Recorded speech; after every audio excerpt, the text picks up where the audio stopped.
Bismillahirrahmanirrahim. Assalamualaikum warahmatullahi wabarakatuh. Innal hamdalillah nahmaduhu wa nasta'inuhu wa nastaghfiruh wa na'udzu billahi min syururi anfusina wa min sayyiati a'malina. May yahdihillahu fala mudilla lahu wa man yudlil fala hadiya lahu. Asyhadu an la ilaha illallah wa asyhadu anna Muhammadan abduhu wa rasuluh.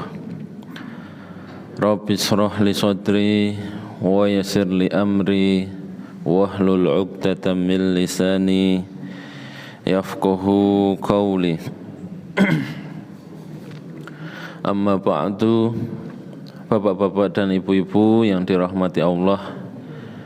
Yang pertama, marilah kita panjatkan puji syukur kehadirat Allah Subhanahu wa taala yang telah memberikan semua kenikmatan kepada kita. Alhamdulillah, pagi hari ini kita masih diberikan kesehatan, kesempatan, iman dan Islam. Alhamdulillah masih bisa menjalankan kewajiban kita untuk salat subuh secara berjamaah. Yang kedua kalinya, sholawat serta salam semoga selalu tercurah kepada junjungan kita Nabi besar Muhammad sallallahu alaihi wasallam, uswah hasanah dan panutan kita bersama. Bapak-bapak dan ibu-ibu sekalian, insyaallah pada pagi hari ini kita masih mengkaji masalah silsilah keluarga sakinah. Kalau dulu sudah dibahas mungkin 2 bulan yang lalu ya, tentang seperti apa ya keluarga sakinah itu ya, dan untuk apa kita membangun sebuah ikatan kekeluargaan ya. Maka sebuah keluarga sakinah tidak bisa terbangun kecuali akan adanya sebuah tafahum ya, kesepahaman antara anggota keluarga ya. Kesepahaman ini artinya harus bisa saling memahami dan mengerti apa hak dan kewajiban dari masing-masing anggota keluarga. Karena rumah tangga ini bisa menjadi surga dan neraka bagi seseorang ya. Dalam sebuah hadis Rasulullah sallallahu alaihi wasallam bersabda ya, adzata zaujin anti, qalat na'am, qala kaifa anti lahu, qalat ma'aluhu illa ma ajastu anhu, qala fanduri aina anti minhu fa innahu huwa jannatuki wa naruki ya. Suatu ketika Rasulullah sallallahu alaihi wasallam bertemu ya dengan salah seorang bibi dari Al-Husaini ya. Beliau bertanya, apakah kamu sudah menikah ya. Kemudian wanita tadi mengatakan, sudah ya Rasulullah ya. Bagaimana keadaanmu dalam pernikahanmu ya. Kemudian si wanita tadi mengatakan, aku tidak pernah mengurangi hak dari suamiku kecuali yang aku tidak mampu melakukannya ya. Kemudian Rasul mengatakan, fanduri aina anti minhu ya. Lihatlah di mana posisimu ya, di samping suamimu, artinya bagaimana kamu melakukan kewajibanmu atas suamimu. Fa innama huwa jannatuki wa naruki, karena pasanganmu ini bisa menjadi surgamu atau dia bisa menjadi nerakamu. Begitu besar posisi dari pasangan kita sehingga bisa ya, berdampak ya, kepada kepada kita apakah nanti masuk surga atau masuk neraka. Ya. Ketika kita tidak mampu memahami hak dan kewajiban, ya, maka akan ada salah satu yang terzalimi. Ya. Karena memang karena masalah keluarga ini, ya, dampaknya bukan hanya di dunia, di kehidupan dunia, tetapi juga dampak di akhirat yang lebih besar. Ya. Dalam sebuah hadis lagi yang hadis sahih, ya, Rasulullah pernah bersabda setelah Isra Mi'raj itu, ya, uritun nar fa idza aksaru ahluha an-nisa. Ya. Aku diperlihatkan oleh Allah, ya, neraka. Ya. Dan jika aku melihat ke dalamnya, ternyata sebagian besar penghuninya adalah wanita. Ya. Qila ayakfurna billah. Ya. Kemudian para sahabat bertanya, ya, kenapa para wanita menjadi penghuni neraka yang paling banyak? Apakah mereka ini ingkar kepada Allah ya Rasulullah? Qala yakfurnal asir wa yakfurnal ihsan. Ya. Bukan, ya, mereka tidak ingkar kepada Allah, ya, tetapi mereka ada di neraka karena yakfurnal asir. Kebanyakan dari mereka mengingkari pasangannya.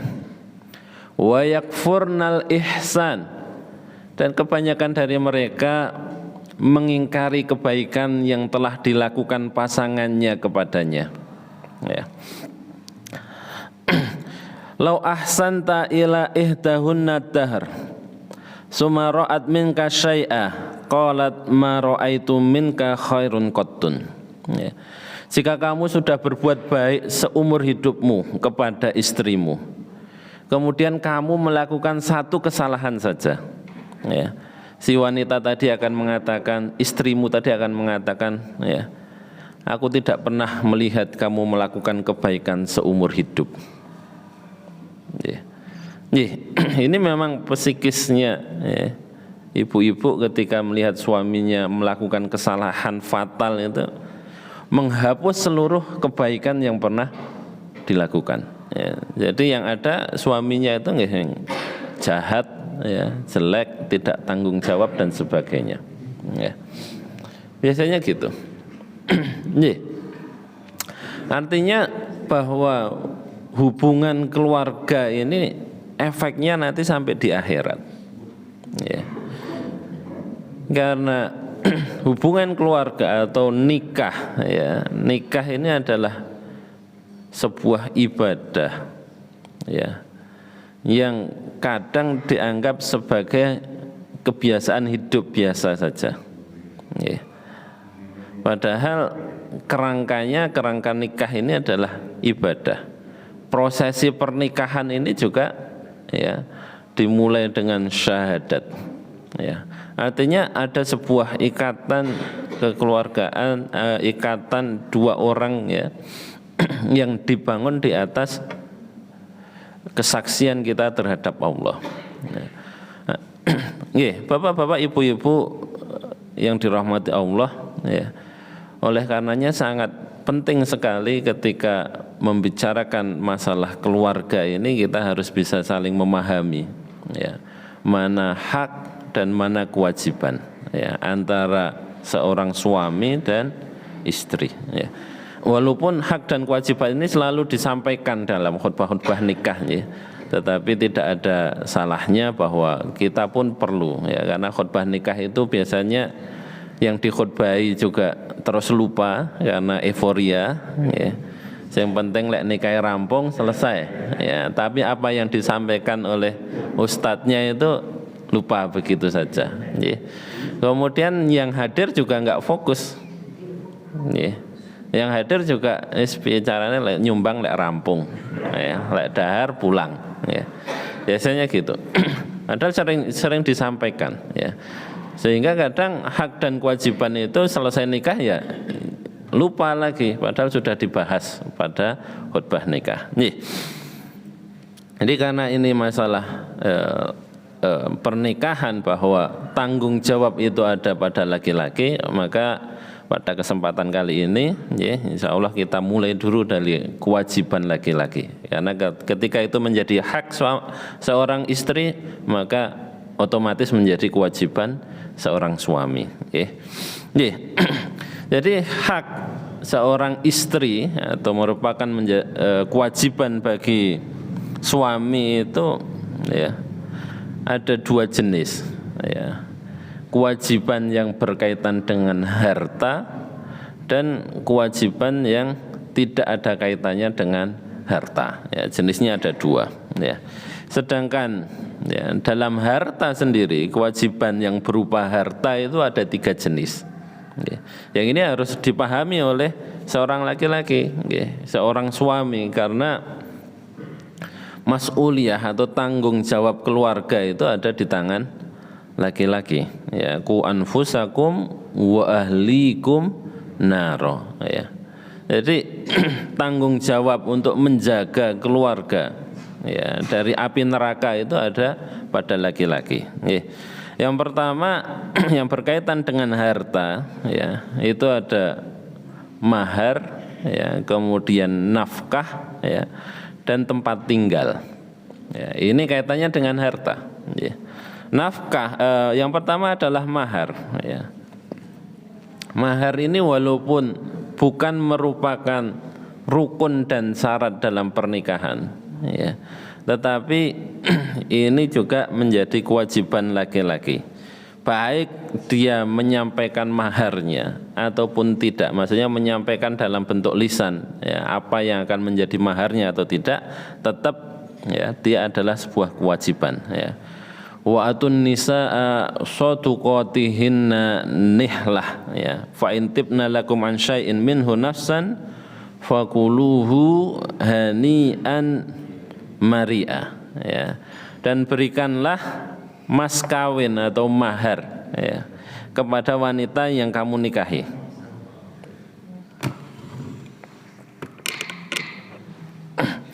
Sebagai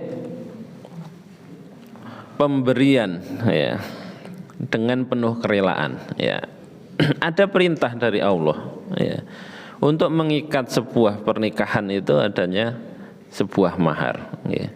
Nah kadang masalah mahar ini juga sering ya dilupakan ya, dianggap bahwa ya, yang penting terpenuhi rukun dan syaratnya, kemudian mahar ini ya tidak ditunaikan ya. Jadi kalau mahar insya Allah selesai karena ada tuntutan dari KUA, tetapi yaitu kadang selesai nikah diminta lagi maharnya ya. Kemudian yang kedua adalah nafkah ya. Bapak-bapak dan ibu-ibu sekalian, bahwa kewajiban memberikan nafkah itu menjadi tanggung jawab suami ya. Dalam Islam tidak ada kewajiban bagi seorang istri mencari nafkah. Yeah.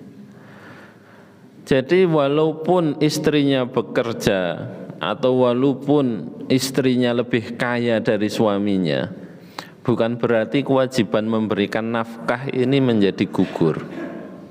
Yeah. Kewajiban memberikan nafkah ini tetap wajib bagi seorang laki-laki.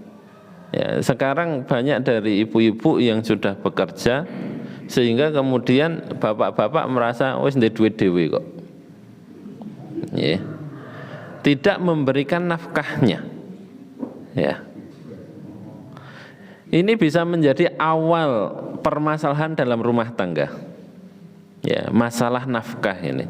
Ini nafkah ya, nafkah yang hubungannya dengan harta nggih. Jadi nafkah itu, yang dimaksud dengan nafkah adalah ya bagaimana mencukupi kebutuhan istri ya.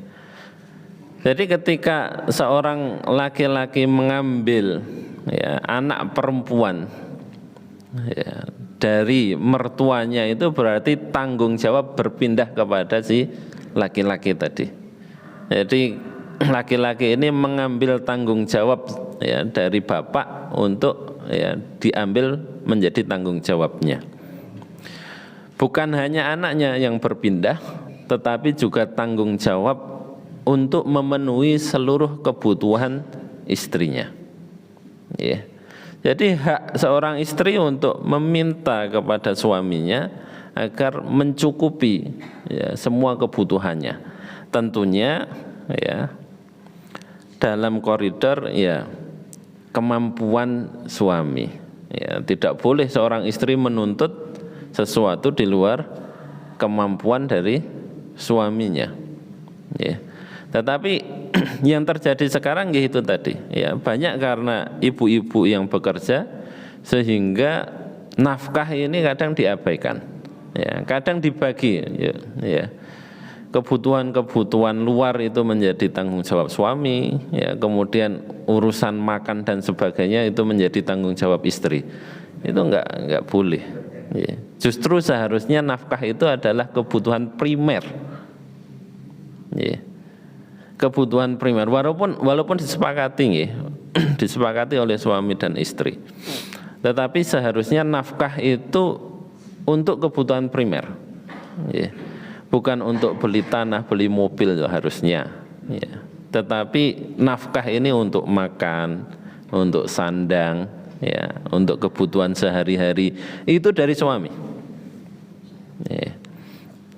Sehingga tanggung jawab laki-laki ini tidak lari dari tanggung jawabnya. Ya. Jadi kalau kemudian istri membantu ya dengan bekerja membantu suaminya, tidak ada kewajiban istri memberikan hartanya untuk suami. Tetapi suami punya kewajiban memberikan hartanya, sebagian hartanya untuk istrinya. Ya. Ya. Jadi dalam surat At-Tolak ayat 7 ya, Allah berfirman ya, liyunfik dzu sa'atin min sa'atih ya, wa man qadara 'alaihi rizquhu falyanfik mimma atahu Allah la yukallifullahu nafsan illa ma ataha sayaj'alallahu ba'da usri yusra ya.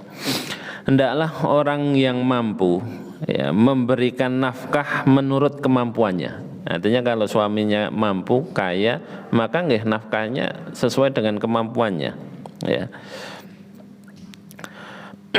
Dan orang yang disempitkan rezekinya, artinya orang yang tidak memiliki kemampuan yang lebih, ya, hendaknya memberikan nafkah dari harta yang diberikan Allah kepadanya.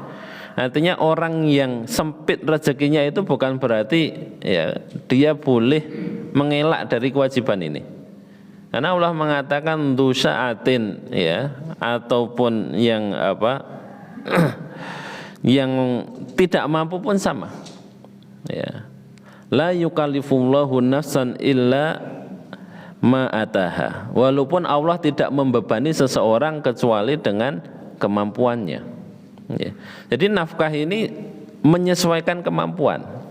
Seorang suami ya, punya kewajiban untuk memberikan nafkah sesuai kemampuannya, dan seorang istri harus bisa memahami ya, tingkat kemampuan dari suaminya.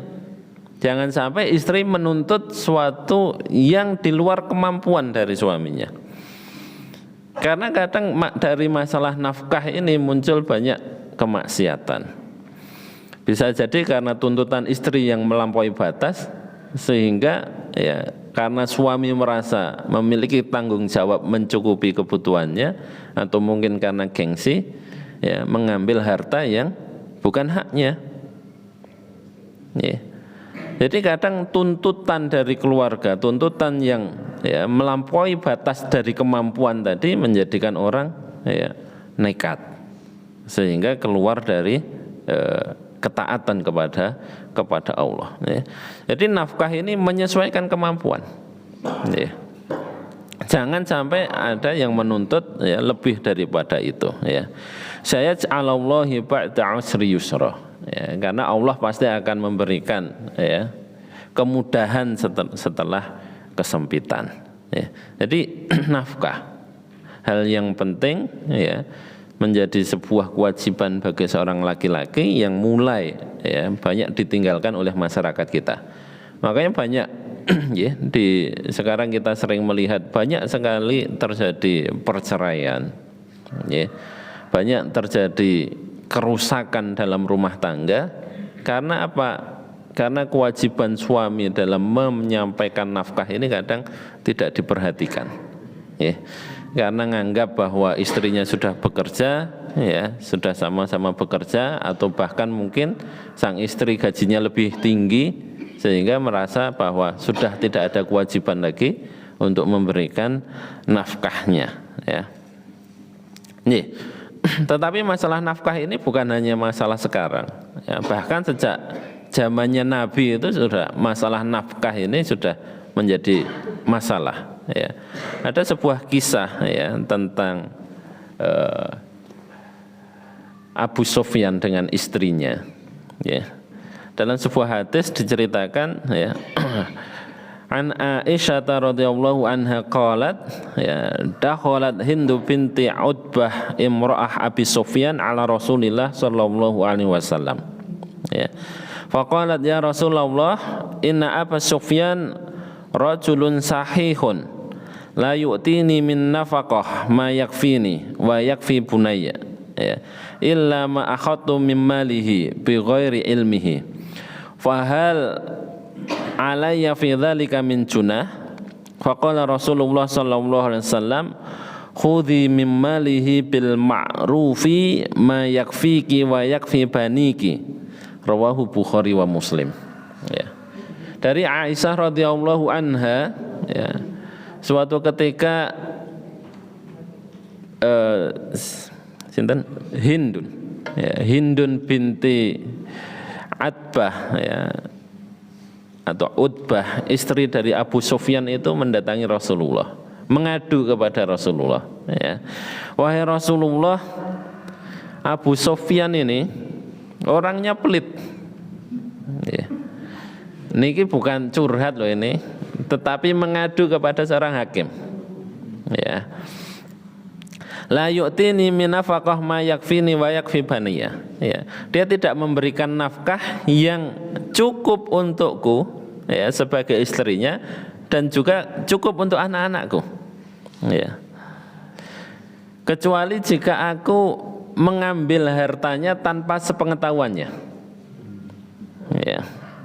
Fahal alayya fi dzalika min junah, apakah karena aku mengambil hartanya ini aku bersalah, berdosa karenanya, ya. Kemudian Rasul mengatakan, ya, khudhi mim malihi bil ma'ruf, ya. Ini solusi, ya, dari seorang hakim, ya, ketika ditanya memberikan jawaban, ya, ambil saja hartanya bil ma'ruf, ya. Bil ma'ruf itu dengan cara yang baik, ya. Yang baik itu yang seperti apa? Ma yakfiki wa ma yakfi baniki, yang cukup untuk memenuhi kebutuhanmu dan kebutuhan anakmu, itu bil ma'ruf, ya. Boleh seorang istri, ya, dengan syarat loh ini nggih, dengan syarat memang nafkah yang diberikan oleh suami tidak cukup, tetapi hartanya ada, ya. Jadi Abu Sufyan memberikan hartanya, ya, dipasrahkan kepada istrinya, ya, tetapi yang diizinkan untuk dipakai istrinya untuk kepentingan dan kepentingan keluarganya itu tidak cukup, ya. Rasulullah mengatakan silahkan diambil, ya, dengan cara yang baik, ya. Yang baik itu apa? Secukupnya kebutuhanmu, artinya di luar kebutuhannya enggak boleh, ya. Butuhnya 10.000, ya, ambilnya 10.000, jangan 15.000, ya. Ma yakfiki, sesuai dengan kebutuhannya saja. Ini hadis sahih dipun riwayataken Imam Bukhari dan Muslim, ya. Ya.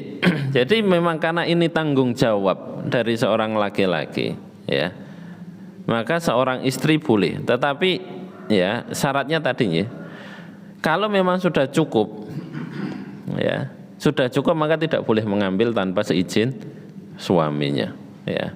Dan sebaik-baik wanita dikatakan oleh Rasulullah, ya, yang bisa menerima seberapapun yang diberikan oleh suaminya. Ini menjadi koridor biar tidak menjadi alasan, oh berarti boleh saya ngambil harta suami saya. Ya. Karena kadang kalau punya dalil terus digunakan ya untuk kepentingannya sendiri. Ya. Boleh, tapi ada syarat dan ketentuannya. Ya. Tidak kemudian seenaknya mengambil sendiri. Ya.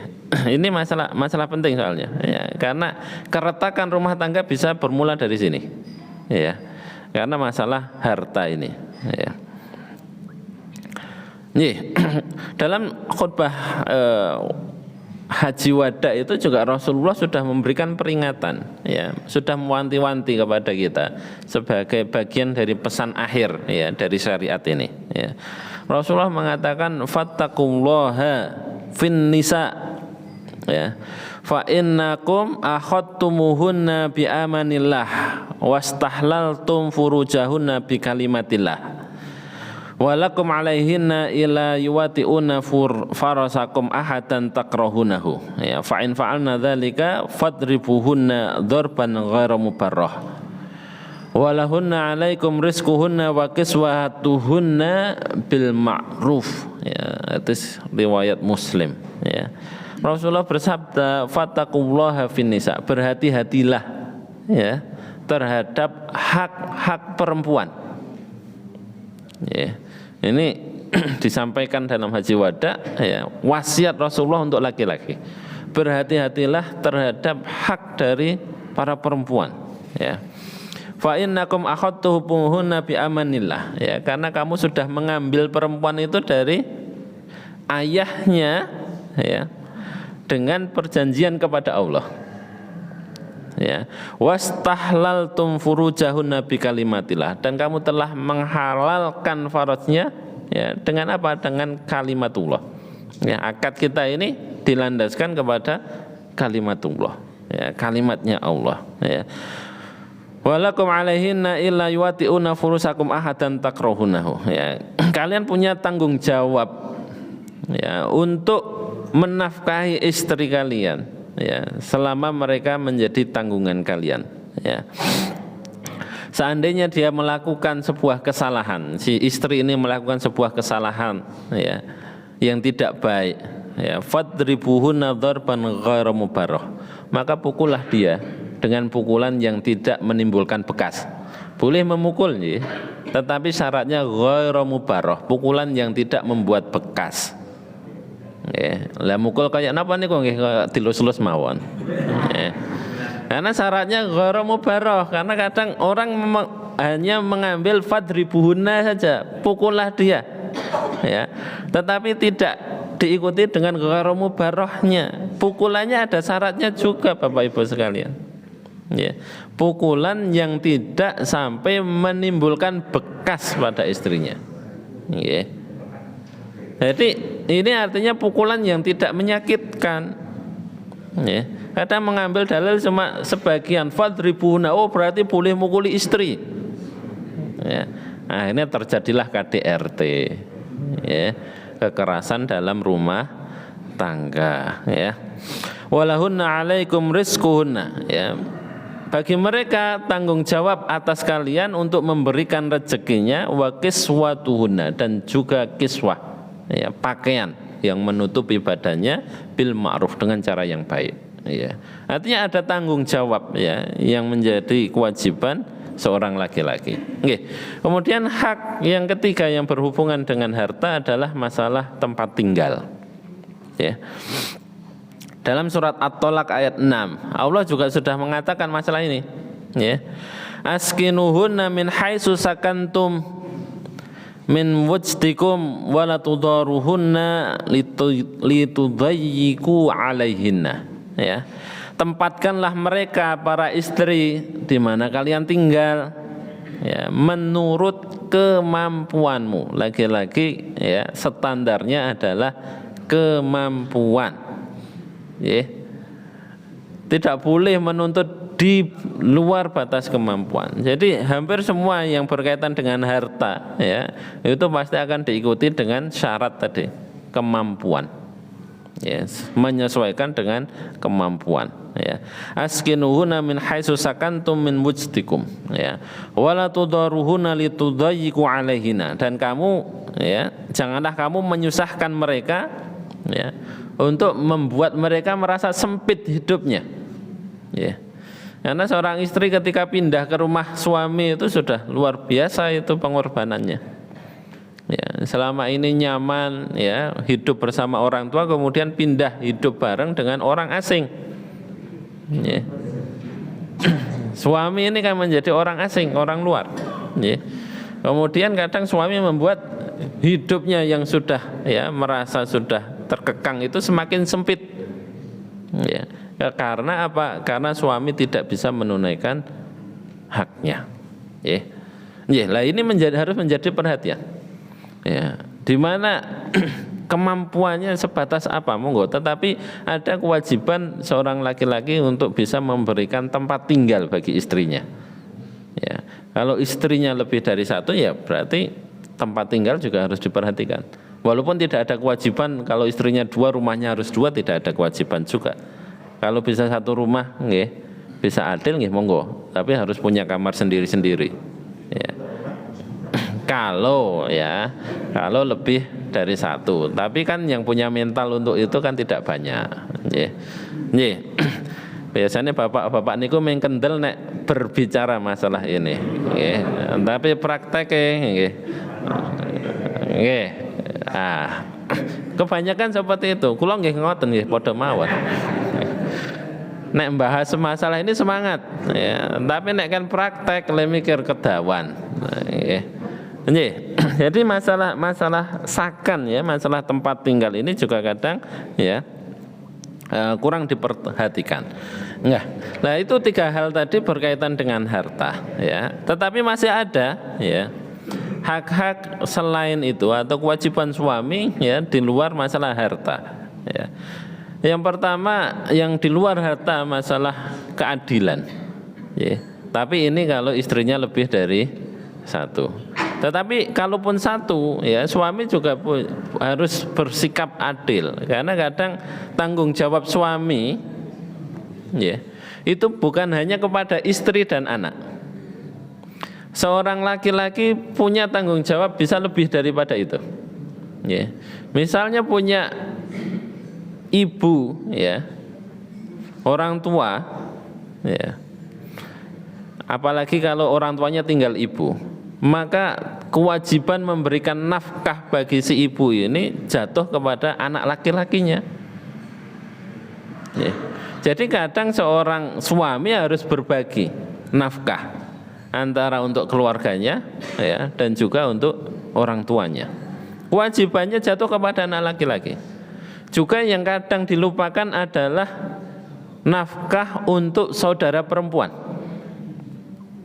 Kalau punya saudara kandung perempuan, misalnya suaminya sudah bersuami, suaminya meninggal, ya, maka tanggung jawabnya kembali kepada orang tuanya.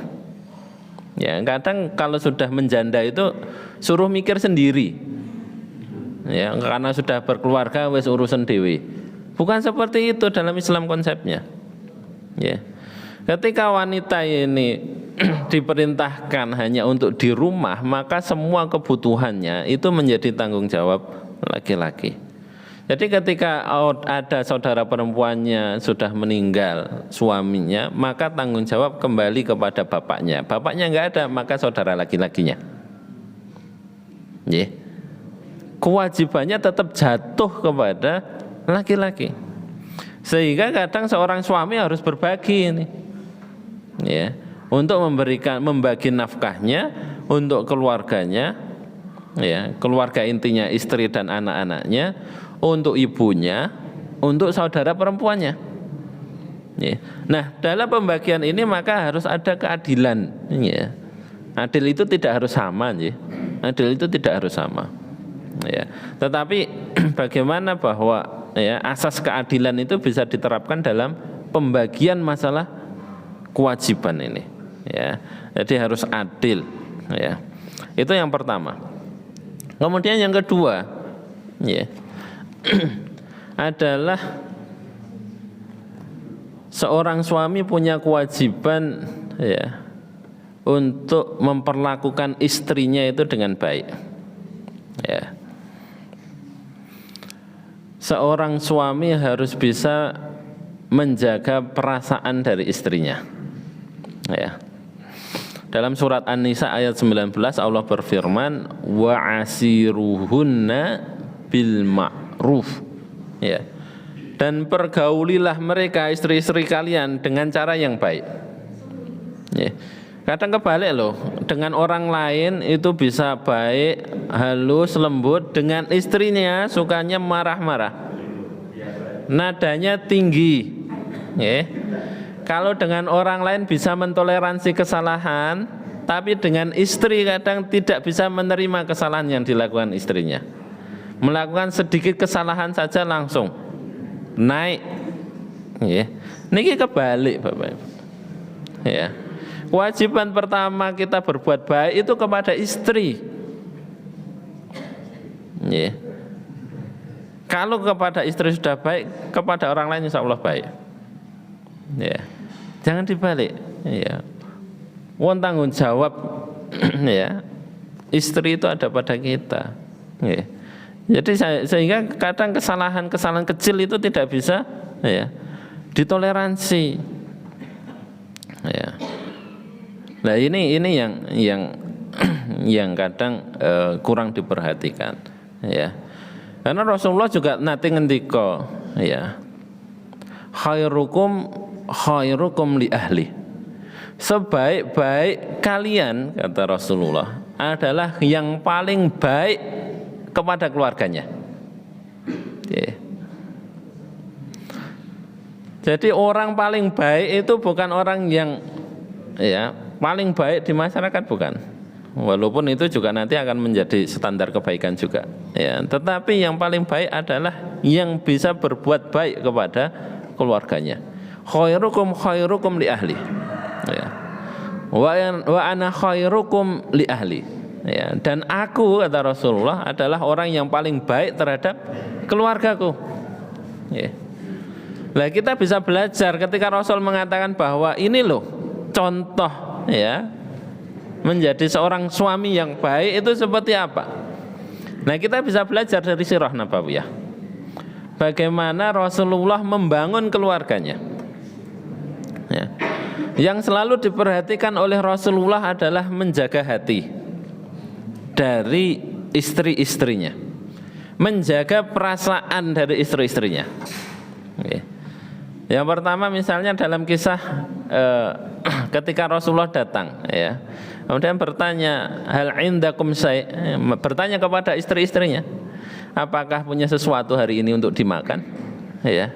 Kemudian Rasul para istrinya mengatakan tidak ya Rasulullah. Ya, kita nggak punya apa-apa hari ini. Ya. Faidan ana shaim. Ya sudah, kalau gitu saya puasa. Enteng jawabannya. Ya. Kalau kita baru pulang dari kerja, nggak dibuatkan minum, marah-marah. Ya, istrinya dimarah-marah. Tapi Rasulullah ini tidak mendapatkan apa-apa. Ya sudah, nek ngono aku tak poso. Ya. Tapi pada hari yang lain, bagaimana Rasulullah itu menjaga hati istrinya? Ya. Ketika pada hari yang lain istrinya mengatakan, ya Rasulullah kita dapat makanan ini, ya sudah, ayo bawa sini kita makan bareng-bareng. Saya tadi puasa sebenarnya, karena ada makanan, ayo kita makan. Kenapa? Tidak mau mengecewakan istrinya. Ya. Istrinya sudah menyiapkan makanan, ya kok tidak mau? Nah, ini kadang yang marahi masalah. Ya. Le masak pun suwi, berharap suaminya pulang dari kerja bisa makan bareng. Aku mau maam neng kantor. Wah itu gelo banget nih. Kalaupun sudah makan, ya jangan mengecewakan istrinya. Nggih raketang sithik-sithik ngregeti piring niku nggih nglegani sing pun masak. Ya. Rasulullah puasa loh ini, bukan karena sudah makan. Tadinya awalnya niatnya puasa, tapi gara-gara istrinya sudah menyiapkan makanan, dibatalkan puasanya. Ya, demi menjaga ya, perasaan dari istrinya. Ya. Ada lagi dalam kisah yang lain, ya. Ketika ditanya, ya Rasulullah bertanya, apakah punya sesuatu? Ya, punya Rasulullah hanya sepotong roti dengan cuka. Ya. Apa jawaban Rasulullah? Ya, inna khairul udum al-khal. Sebaik-baik lauk itu ya cuka. Untuk apa? Membesarkan hati. Membesarkan hati dari istrinya, tidak sampai membuat istri itu kecewa. Benar-benar Rasulullah itu menjaga perasaan istri-istrinya. Karena Rasulullah tahu pasti, tahu betul bahwa yang namanya perempuan itu mainnya di perasaan. Sehingga berusaha bagaimana caranya ya agar sampai tidak melukai perasaan istrinya. Ini hal kecil tapi penting. Hal sepele kelihatannya, tapi kadang tidak diperhatikan. Padahal ini penting dalam membangun keluarga sakinah itu harus benar-benar bisa menjaga pasangan suami. Ya. Dengan orang lain lagi-lagi ya, kita begitu menjaga perasaan orang lain. Tapi dengan keluarga sendiri kadang kita kurang dalam menjaga masalah ini. Ya. Rasul mengatakan istausu bin nisa, ya. Berhati-hatilah ya dengan hak-hak para wanita. Ya. Nih. Banyak sekali ya kisah-kisah ya dari Rasulullah yang berkaitan dengan masalah ini. Ya. Dengan masalah bagaimana Rasulullah memperlakukan para istri-istrinya. Ya, ada lagi sebuah kisah ketika Rasulullah pulang kemalaman. Istrinya sudah tertidur, ya, Aisyah sudah tidur. Ya. Diketok-ketok enggak bangun. Ya. Apa yang dilakukan oleh Rasulullah? Menggelar sorbannya kemudian tidur di depan pintu, di luar loh nih. Hanya karena apa? Tidak mau mengganggu istrinya. Nek awake dhewe pripun? Nek rung dibuka ke lawang kadang pintunya sampai jebol itu. Nggih. Tapi Rasul itu saking pengen menjaga, tidak mengganggu istrinya, mungkin berpikirnya oh mungkin dia lagi capek seharian ngurus rumah, mislah ya, biar istirahat. Ya. Luar biasa. Ya. Tapi ya tidak bisa disamakan ya rumahnya Rasulullah dengan rumahnya kita. Nek teng mriki nggih kademen nek teng jaba. Ya. Tapi itu bukan alasan ya. Tetapi Rasul pernah melakukan itu. Ya. Bagaimana intinya bukan tidur di luarnya, tapi bagaimana seorang suami itu benar-benar menjaga perasaan, ya, benar-benar bisa memahami kondisi dari istrinya, ya. Nah, inilah hal-hal yang perlu kita perhatikan, ya, bapak-bapak dan ibu-ibu sekalian, terutama bapak-bapak, ya, karena ini berkaitan dengan kewajiban, ya, kewajiban kita, ya, sebagai seorang laki-laki, ya. Nah, kemudian yang terakhir ya hak dari seorang istri ya, dan kewajiban bagi seorang suami ya adalah tidak boleh sampai membahayakan istrinya ya, karena membahayakan orang ya, entah dengan pukulan, entah dengan tidak memberikan nafkah, entah dengan ya dikunci dan sebagainya ya, itu tidak boleh ya. Karena ini menjadi kebiasaan orang-orang jahiliyah ya. Wanita itu menjadi kasta kedua ya, orang-orang jahiliyah. Makanya ini kemudian penting, dan ini pun sekarang masih sering terjadi. Bagaimana seorang laki-laki merasa berkuasa kemudian memperlakukan istrinya ya tanpa memperhatikan keselamatan dari seorang istri. Ya, tidak boleh ya, la dirara wala dirar, la dharara wala dirar. Janganlah kalian berbuat bahaya dan membahayakan, termasuk kepada istri-istrinya ya. Jadi misalnya tadi boleh memukul, tetapi pukulan yang tidak membahayakan ya, tidak boleh berlebihan ya dalam memberikan takdib, dalam mendidik istri sehingga membahayakan dari istri-istrinya. Ini hak dari para istri. Monggo ini menjadi renungan bagi kita semua ya, bagi terutama bapak-bapak, bahwa kita punya kewajiban seorang laki-laki itu punya kewajiban, ya. Ini hanya untuk mudzakarah saja, nggih, mengingatkan hal-hal yang sebenarnya sudah dipahami, ya, yang tetapi kadang sering dilupakan oleh kita. Nggih. Mobile itu dulu, ya, kajian kita pada pagi hari ini, ya, karena hari walaupun hari libur, ya, tapi mungkin masih ada agenda yang lain, ya. Ini sampai hak seorang istri dulu. Insya Allah kalau masih ada kesempatan nanti, ya, kita lanjutkan hak suami, ya. Jadi ini harus imbang, harus adil, ya, antara hak dan kewajiban. Kalau istri-istri punya hak, suami-suami juga punya hak, ya. Insya Allah nanti kita bahas lagi kelanjutannya kalau masih ada waktu dan kesempatan yang lain. Wabillahi itu dulu, ya, kajian kita pada pagi hari ini. Kurang lebihnya mohon maaf, ya. Tidak ada niatan untuk menyindir ataupun, ya, tidak lain hanya sekedar mengingatkan kepada diri pribadi dan juga semoga memberikan manfaat juga untuk jamaah sekalian. Aku qouli hadza astaghfirullahaladzim li wa lakum. Wassalamualaikum warahmatullahi wabarakatuh. Terima kasih.